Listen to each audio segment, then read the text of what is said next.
Christian D-Ron. What you're seeing happening today, obviously we have some black people that are just shouting in the back. We have some black people that are sitting in the front quietly that are chanting USA and having a normal conversation. I love that because what I say every single time, and you may have seen me on the news, is that what is happening right now in the black community, you're going to hear it in this room first. There's an ideological civil war happening. Black people that are focused on their past and shouting about slavery, and black people that are focused on their futures, okay? That's really what it comes down to, okay? I can guarantee you what you're seeing happening is victim mentality versus victor mentality. And I promise you, the people here are going to win. I love that.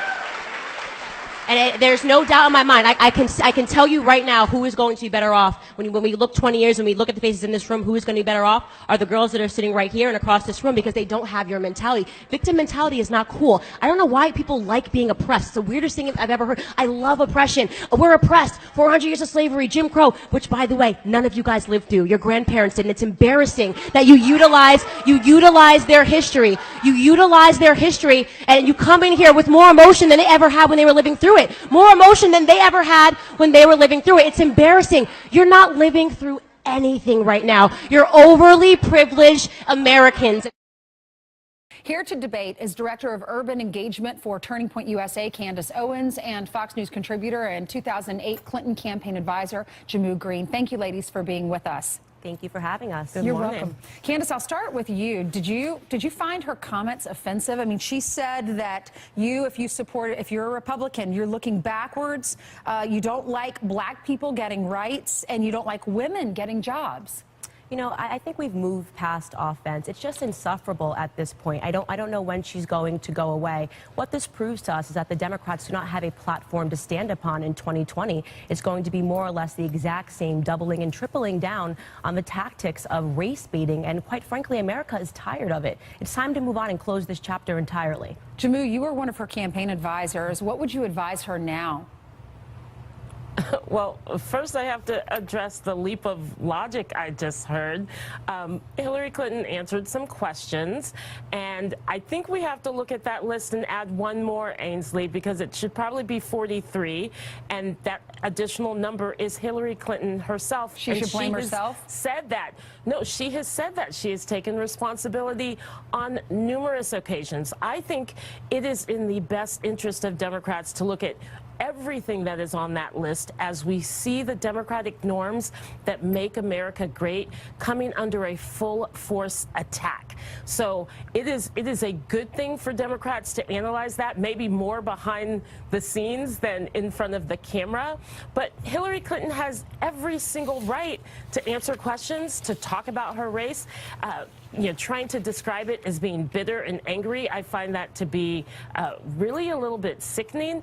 And what Hillary says is not what the Democratic Party says. Those two things are not necessarily connected, even though Republicans I find that to be really disingenuous for you to stand up there as a black American and defend the Democratic Party when we understand that over the last 60 years, they have completely decimated our communities. That is not an opinion. That is a matter of a fact. Single motherhood is up 71%. That is 100% a fact that single motherhood is up 71% since the 1960s. We also see that in every major area, urban areas where you guys have a stronghold, our communities are decimated, okay? We have high crime rates. We have black people dying and killing one another. So I find your entire platform here to be completely disingenuous, okay? Donald Trump represents the very first opportunity for black Americans to jump off of this ideological slave ship that is the Democratic Party. And quite frankly, you should be ashamed that you're over here laughing at what our community is going through. I won't put up with that. That's ridiculous. I'm laughing at your lies. Those aren't lies. Those are facts. Facts are not lies, Jamu. Facts are not lies. 71% is the single motherhood rate. To go back to the discussion about Hillary Clinton, the fact that Donald Trump has actually tweeted about Hillary Clinton 91 times since he defeated her. 91 times. Now go back and count how many times she's spoken about Donald Trump since he defeated her. Say you just want her to go away, it's actually that's a joke. And, Jamu, it's not just Republicans saying that. So, Jamu, I want to read you this. Patty Solis Doyle, she worked on the campaign as well. I'm sure Patty. You know her. So she's now saying Hillary Clinton, by making these comments in India, is putting Democrats in a tough position, that now Democrats have to distance themselves from her remarks and from her. Do you agree with that?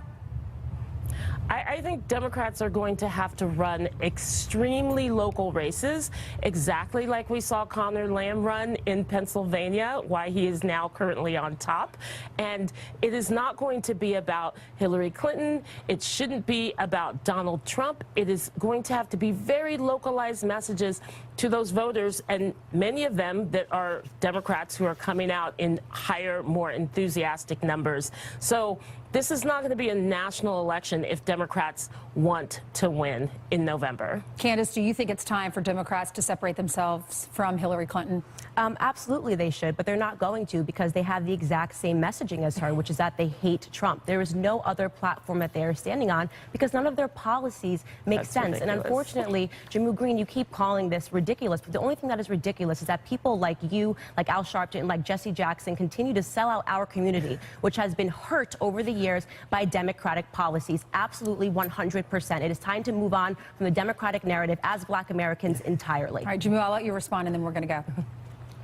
Well, I don't think it's appropriate to make personal attacks on your show, Ainsley. I think that the Democratic Party gets a large percentage of votes from the African-American community because, especially African-American women, I happen to be one, they're pretty politically savvy. So they're looking at who is the party that is going to best provide them health care, who is the party that is going to make sure that when you've got white supremacists marching in the street, you're not sitting there saying that they're good people amongst them. Okay. Who is the party that has been there for them? All emotion, no logic protect here. Social Security and Medicare. These are the things that drive those There's no votes message. for the party. She has no message, no message whatsoever here. Candace, Jimmu, thanks so much for coming on with us. We'll have to have you on again.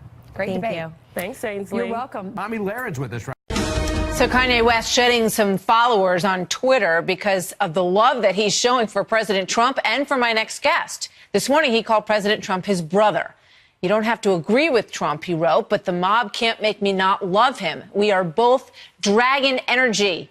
He is my brother. I love everyone. I don't agree with everything anyone does. That's what makes us individuals. And we have the right to independent thought, to which President Trump replied, thank you, Kanye. Very cool. It seems Kanye is okay with two terms for the president, but he also tweeted a look into the future at his own run with his cryptic 2024.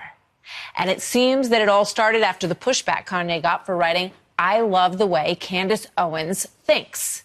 Here now is Candace Owens, Communications Director of Turning Point USA. Candace, good to see you tonight. Thank you very much for being with us this evening.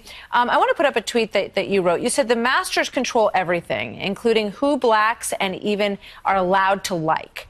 Kanye tweeted 7 words, and they jumped up and told blacks that they must immediately revolt. How many of you jumped up and did that? How many of you have your minds enslaved? Tell me about writing that.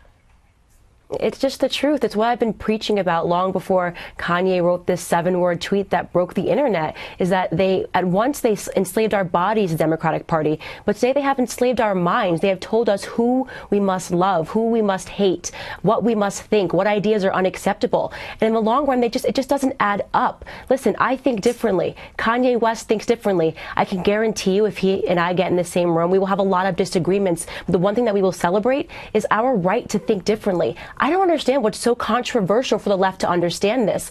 The way that they have demonized him in the last 72 hours is almost sickening, but at the end of the day, it's going to have adverse effects. I can guarantee you that. Well, Kim Kardashian seems a bit concerned about it.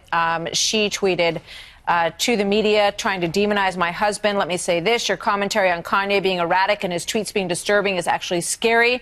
So quick to label him as having mental health issues just by being himself. He's always been expressive. It's not fair. I want to take a look at John Legend, too, because he is very upset. I love that great, brilliant artists have the power to imagine a better future, but artists can't be blind to the truth. Candace.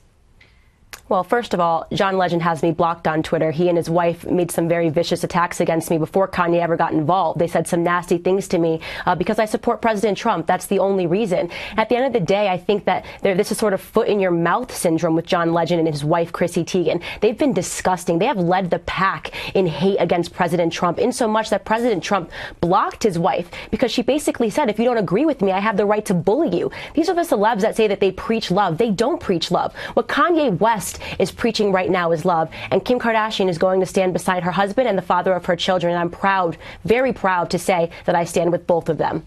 So when you look at how the African American community has been treated by President Trump versus President Obama, you know, in terms of support, in terms of economic encouragement, in terms of empowerment, who do you think did a better job, has done a better job?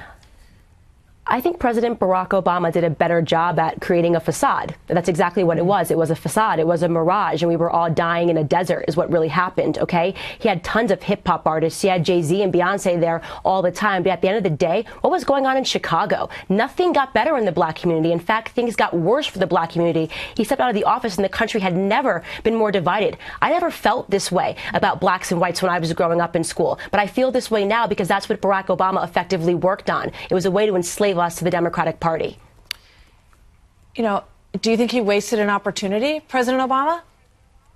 No, I think that he never really had power. At the end of the day, he never really had any power because he borrowed a lot of money to get into office. And at the end of the day, if you borrow money, they are the people that control your strings. On the other hand, we have President Donald Trump, and he's completely free because he walked in there as a billionaire, and they tried to demonize that. He became a billionaire because of capitalism and free markets, things that we should be celebrating in this country. That is what America is all about, the American dream, and anybody can do that. I'm so happy, again, to see that Kanye West is giving the American dream back to black America. All right, Candace, thank you very much. Very interesting to talk with you, and I'm glad you're here tonight. We hope to see you again soon. Many thanks. Thank you so much for having me. You bet. Anytime.